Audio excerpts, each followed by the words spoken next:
پہ لانے کے لیے تاکہ یہ غیر آئینی اور غیر قانونی کام کر سکے، اور وہ تمام کام کرنے کے لیے ان کو بھی غیر آئینی کام کرنے پڑے۔ اب اگر آپ کو یاد ہو کہ عمران خان صاحب ایک تانگا پارٹی تھے اکتوبر 2011 کے جلسے سے پہلے، اور وہ اکتوبر 11 کے جلسے سے پہلے جو میٹنگز ہوئی شفقت محمود صاحب کے گھر پہ بھی اور ارد گرد بھی، اور ان میٹنگز کے بعد جو اس کی پارٹی کے اندر ہوا بھری گئی، لوگوں کو لایا گیا، لا کر اس کی پارٹی کو تانگا پارٹی سے جو ہے وہ ایک ویگن کی پارٹی اور پھر اس کے بعد اس کو ایک جہاز کی پارٹی بنایا گیا، اور وہ پارٹی جو ہے وہ اس کے اندر بھی جب یہ تب بھی بنا تب بھی ہمیشہ یہ غیر جمہوری اور غیر آئینی کام کرنے کے لیے اداروں کو اکساتا رہا۔ اب وہ مجھے یاد کرانے کی ضرورت تو نہیں ہے، جو 2014 کا دھرنا تھا اس کے اندر بھی امپائر کی انگلی ڈھونڈتے پھر رہے تھے موصوف، اور اس کے بعد بھی آر ٹی ایس کا بیٹھنا ہو، وہ دوسروں کی پارٹیاں توڑنی ہو، وہ ٹکٹ جو ہے وہ واپس کرا کے اس کو جو ہے وہ جتوانا ہو، یہ تمام کام کرتے ہوئے اور یہ تمام کام عمران خان کی خاطر ہوتے ہوئے ادارہ بدنام ہوا۔ اور اب جب ادارے نے یہ فیصلہ کیا ہے کہ اس کو غیر سیاسی ہونا ہے اور اپنے آئینی کردار میں رہنا ہے، تو اس کا طریقہ واردات ہے۔ پہلے گالی دیتا ہے، جب گالی دے کے کام نہیں بنتا پھر یہ پیر پکڑ لیتا ہے، پھر جب پیر پکڑ کے کام نہیں بنتا پھر گالی دینے پہ غصہ آتا ہے۔ یہ سرکل ہے، گالی دو پیر پکڑو، گالی دو پیر پکڑو، اور یہ اس سرکل کے اندر گھومتا ہے۔ اور اب یہ اس کو اپوائنٹمنٹ کا شوق آیا ہے۔ او بھائی، پہلے عثمان بزدار کی، محمود خان کی، یہ جو گوگی باجی کی، یہ ساری اپوائنٹمنٹس کر کے تم تھکے نہیں تھے؟ تم نے یہ اس پاکستان کو ان اپوائنٹمنٹ سے ذریعے دیا کیا؟ اور خود تمہاری اپنی اپوائنٹمنٹ کیا تھی؟ خود تمہاری اپوائنٹمنٹ جنہوں نے کی وہ آج پچھتا رہے ہیں، اور حضرت علی علیہ السلام کا قول غلط نہیں ہو سکتا، جس پہ احسان کرو اس کے شر سے ڈرو۔ سو آج شر بھگت رہی ہے وہ تمام لوگ جو کبھی بڑے معترف تھے عمران خان کو لانے کے لیے، آج انہی کو گالی پڑ رہی ہے، آج انہی کے گلے کو آ رہا ہے، اور آج ان کو بار بار ان کو بدنام کرتا ہے، ان کو فورس کرتا ہے، ان کو گالی دیتا ہے کہ میری مدد کو آؤ ورنہ میں گالی دوں گا، ورنہ میں تمہارے پلے کچھ نہیں چھوڑوں گا۔ تو عزت و ذلت تو خدا تعالیٰ کے ہاتھ میں ہے۔ اس عمران خان کو یہ بات سمجھ میں آنی چاہیے کہ یہ عزت و ذلت کا مالک نہیں ہے۔ پاکستان کے تمام ادارے اپنی آئینی حدود کے اندر کام کر رہے ہیں، اور یہ پاکستان کے لیے بہت نیک شگن ہے۔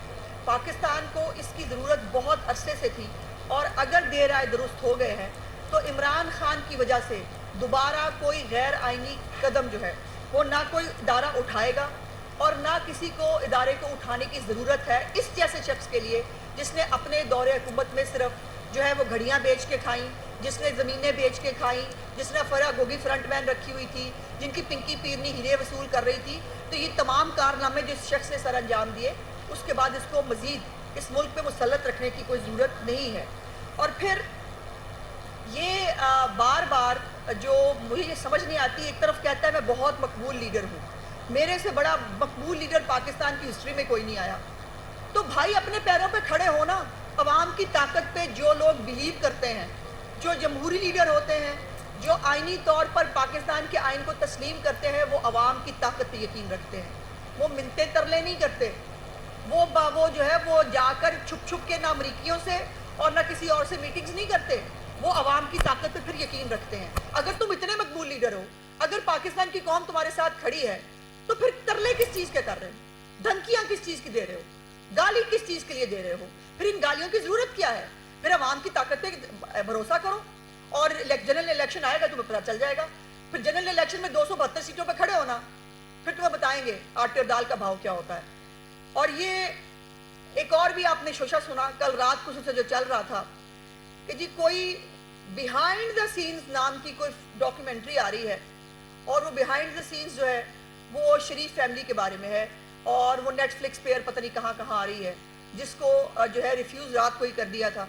اور جن چند لوگوں نے انٹرنیشنل جرنلسٹ نے یا کسی نے اگر وہ کی تھی، انہوں نے ڈیلیٹ کر دی، معذرت کی۔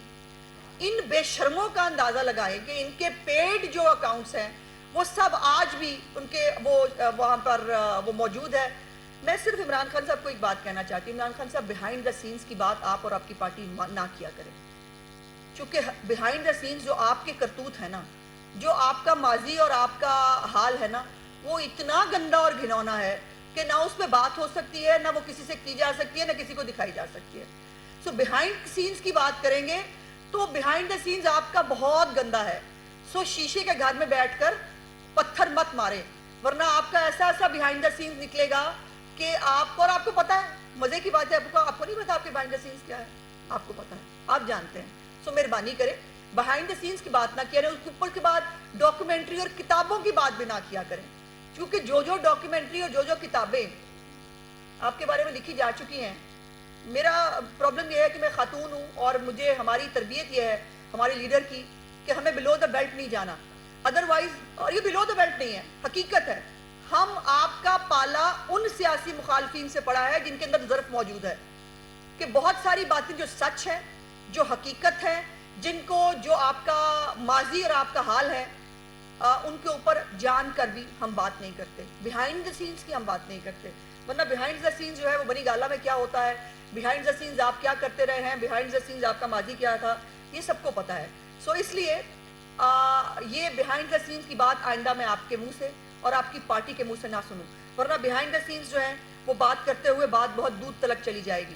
اور آخری بات جو اس حوالے سے میں نے کرنی تھی کہ کل آپ نے اسی موصوف کی تقریر میں سنا کہ جس میں اس نے کہا کہ دیکھیں جی سفارتکاری کیا ہے، کہ بائیڈن نے یہ بیان دے دیا پاکستان کی جو ہے وہ خلاف اور پاکستان کے ایٹمی اثاثوں کے خلاف. تمہیں شرم سے ڈوب مرنا چاہیے. جب تم پاکستان کے ایٹمی اثاثوں کو جلسوں میں ڈسکس کرو گے، جب تم ایک سابق وزیر اعظم ہوتے ہوئے جب اثاثوں کے بارے میں کہو گے کہ یہ غیر محفوظ ہاتھوں میں ہے، تو دنیا کو کہنے میں کیا امر مانے ہوگا؟ یہ تم فیڈ کر رہے ہو، یہ تم فیڈ کر رہے ہو کہ پاکستان کے ٹکڑے ہونے چاہیے، یہ تم فیڈ کر رہے ہو کہ پاکستان کے اوپر جو ہے اٹیک ہو جانا چاہیے، یہ تم فیڈ کر رہے ہو. لیکن یہ ہے شہباز شریف اور ان کی حکومت کی سفارتکاری، اور یہ ہے، اس کو کہتے ہیں ورلڈ کپ جیت کے لانا. تمہاری طرح فیک ورلڈ کپ جیت کے نہیں لائے. امریکی سفارت خانے کو، ان کے ترجمان کو یہ بیان، امریکی صدر کا کہا ہوا بیان واپس لینا پڑا. اسے کہتے ہیں سفارتکاری، اسے کہتے ہیں ایبسلیوٹلی ناٹ، اسے کہتے ہیں اپنے قدموں پہ کھڑے ہونا، اسے کہتے ہیں خوددار قوم ہونا، اسے کہتے ہیں حقیقی آزادی. تم جیسے فراڈ شخص کے منہ سے جو پلے کر رہا ہے پاکستان کی عوام کے ساتھ، پاکستان کی لوگوں کے ساتھ، ان کے جذبات کے ساتھ کھیل رہا ہے اور فراڈ کر رہا ہے ٹوٹل، وہ بتا رہا ہے کہ امریکہ سے آزادی کیسے لیتے ہیں. اس کو کہتے ہیں لیڈرشپ، کہ ان کو اپنے 24 گھنٹے کے اندر اپنے صدر کے بیان کو واپس لینا پڑا. امریکی صدر کے بیان کو مجھے نہیں لگتا، میں نے اپنی کم از کم میری یادداشت میں نہیں ہے کہ کبھی کوئی بیان واپس لیا گیا ہو. تو یہ پہلا بیان ہے، یہ پہلی حقیقی آزادی ہے، یہ پہلا حقیقی ایبسلیوٹلی ناٹ. ایک نواز شریف نے کہا تھا، ایک شہباز شریف کے دور میں ہوا ہے کہ جب ہمارے ایٹمی اثاثوں کے بارے میں بات کی گئی تو ہم وہ پوری قوم ہے سوائے اس فتنے کے یا اس کے چند پیروکاروں کے، کہ جو پاکستان کی قوم کھڑی ہے سیسا پلائی دیوار کی طرح اپنے ہر اثاثے کا، اپنے ملک کا دفاع کرنے کے لیے. اور یہ سپر پاورز کو بھی یہ بات ایکسیپٹ کرنی پڑی. اور آج جو ہے میں فخر سے کہہ سکتی ہوں کہ میرے ملک میں ایک ایسی حکومت ہے جو پاکستان کا دفاع کرنا جانتی ہے. میرے ملک کے وہ ادارے اتنے مضبوط ہیں کہ ان کے ہمارے جو ایٹمی اثاثے ہوں، ہماری سالمیت ہو، ہماری آزادی ہو، اس کے اوپر کوئی میلی آنکھ سے نہیں دیکھ سکتا. اور اس کے بعد عمران خان کو شرم سے ڈوب مرنا چاہیے اور اس کو یہ دیکھنا چاہیے کہ یہ جس کو وہ امپورٹڈ حکومت کہتا ہے، اس اصلی حکومت نے اس امپورٹڈ فتنے کو جو ہے، فارن فنڈنگ فتنہ جو ہے، اس کو اس کی اوقات دکھائی ہے. اور پاکستان جو ہے وہ اس وقت ایک اپنے حقیقی نمائندوں کے جو ہے وہ ہاتھ میں ہے اور محفوظ ہے اللہ کے فضل سے. اس جیسے فتنے کو جو ہے، جیسے ہم نے باقی فتنوں سے ہمیں لڑنا آتا ہے، اس فتنے سے بھی لڑنا آتا ہے. اور اگر اس فتنے نے اپنی تان نہ بدلی، اچھا یہ بھی میں آپ کو بتا دوں، لانگ مارچ نہیں ہوگا، لکھ لیجئے کہ لانگ مارچ نہیں ہوگا. اس کی وجہ کیا ہے؟ اس کی وجہ یہ ہے کہ یہ پھر پیچھے دیکھ رہا ہے. مجھے کوئی گارنٹی دے دے تو میں نکل آؤں، گارنٹی اس کو ملے گی نہیں اور یہ لانگ مارچ کر نہیں سکتا. کیونکہ اگر گارنٹی کے بغیر لانگ مارچ کرنے آئے گا تو یہ جانتا ہے کہ حکیم رانا ثناء اللہ اس کا کریں گے کیا، اس کا حال کیا ہوگا. اور یہ پھر اس لیے نہیں ہے کہ ہماری کوئی سیاسی مخالفت ہے، یہ ہمارا ملک ہے. اس کے اوپر ہم ایک کیپٹل کے اوپر ایک فتنے کو چڑھائی کرنے کی اجازت کیوں دیں گے؟ ہمیں نہیں دینی چاہیے. ریاست پاکستان ہے، مذاق نہیں ہے. یہ عمران خان کی خالہ جی کا گھر نہیں ہے کہ جب دل چاہے گا یہ آ جائیں گے، توڑ پھوڑ کریں گے، پھر یہ واپس چلے جائیں گے. ایسا نہیں ہوگا. اور ہم ہر فتنے سے لڑنا اور ہر فتنے کو اس کی اصل حیثیت اور اوقات دکھانا ہمیں آتا ہے، وہ ہم دکھا دیں گے۔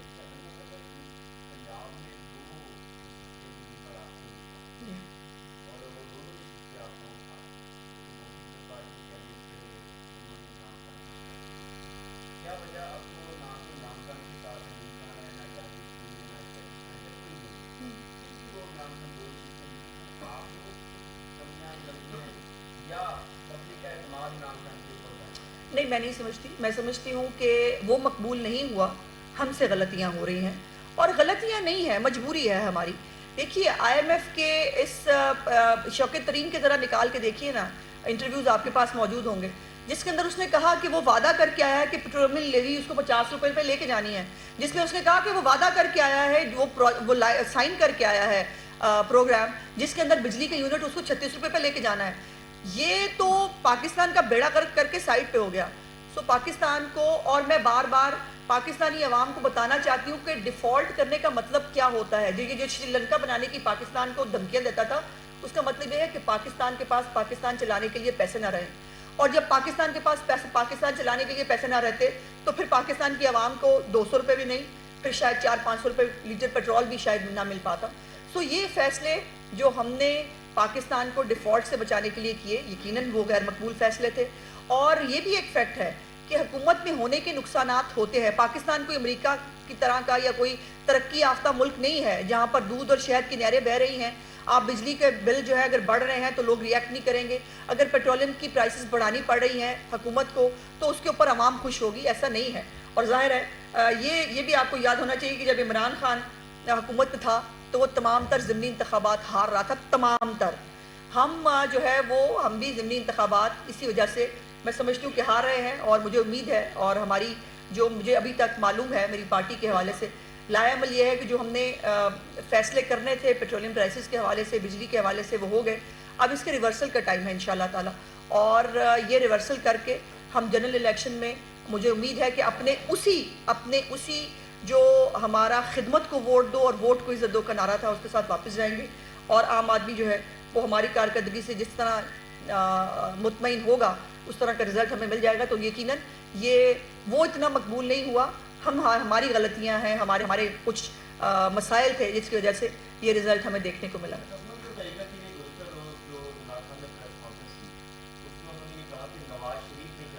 ہاں،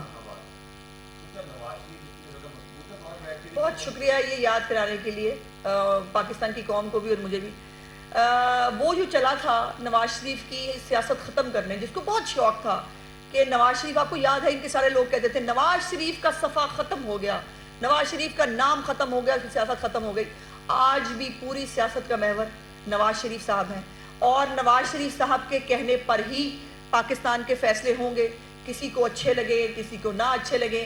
اور یہ وہ بچہ ہے، میں چونکہ ماں ہوں میں اس کو زیادہ ریلیٹ کر سکتی ہوں، اور لوگ سمجھ پائیں گے کہ جس بچے کا پیمپر گندا ہو گیا ہو نا اور پیمپر بدلا نہ جا رہا ہو تو وہ بیچارہ اتنا ہی روتا ہے، اور ایسے ہی روتا ہے بلبلا کے جیسے اس وقت عمران خان رو رہا ہے۔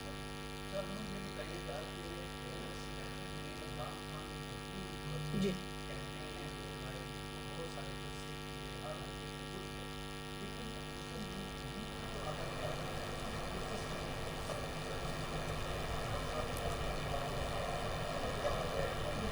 آپ درست کہہ رہے ہیں۔ مسلم لیگ نون کی ترجمان عصمہ بخاری نیوز کانفرنس کر رہی ہیں۔ ان کا کہنا ہے عمران خان سے صرف تباہی ہی مل سکتی ہے۔ عمران خان نے اپنے دور میں بھی کوئی بھلائی کا کام نہیں کیا۔ عمران خان کو آج خیال آ رہا ہے کہ فوج بدنام ہو رہی ہے۔ عمران خان پہلے گالی دیتا ہے پھر پاؤں پڑتا ہے۔ نیوز اسٹوڈیو سے فی الوقت اتنا ہی۔ مزید باخبر رہنے کے لیے دیکھتے رہیے کوہ نور نیوز۔